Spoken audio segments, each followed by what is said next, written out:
How's it going, everyone? This is Tom with redmondpie.com, and moments ago Apple released iOS 7 Beta 2, and with it came support for iPad. So as you can see here is my iPad mini, and it is currently running iOS 7 Beta 2. Now, we have previously done a video going over all of the new additions found in iOS 7, and I will link that in the description along with the post on redmondpie.com. So I'm not going to be going over all of the new additions, I'm more focusing on how they look on the iPad variant. First up is the icons, and that's not really any different. I mean, they are of course larger, and for example, there's a couple of new additions such as the voice memos and the photo booth app, especially on the iPad. That's not going to be available for the iPhone and iPod. A lot of people have been giving it stick, but I, on the whole, like the icons and the new UI layout. But without further ado, let's just jump into the main bulk of the features. Okay, so we'll start off with some folders, as I said, I've covered a lot of this in the original iOS 7 overview video, but we'll just take a look at how a lot of these kind of features look on the iPad.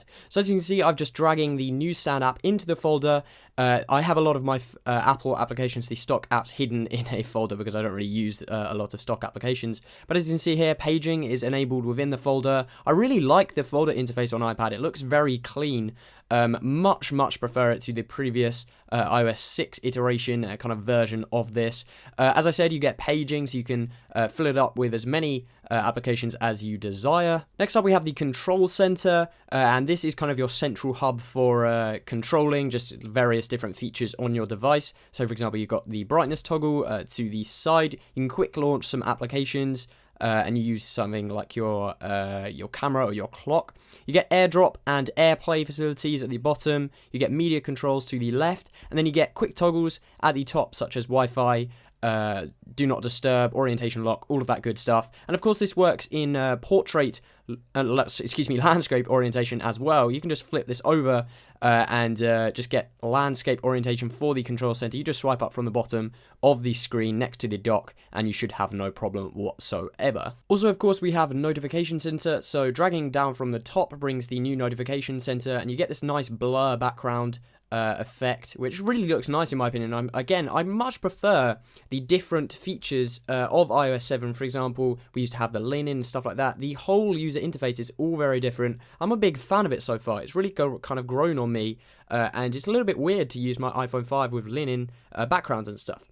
Here we have the multitasking, iOS 7 multitasking, and it's a bit weird. It's kind of a little bit buggy at this stage. It's still very much in beta development, but if you have your app in portrait and then you switch to landscape and multitask, it will kind of just stay in portrait, which is a bit weird. But here we have the settings app.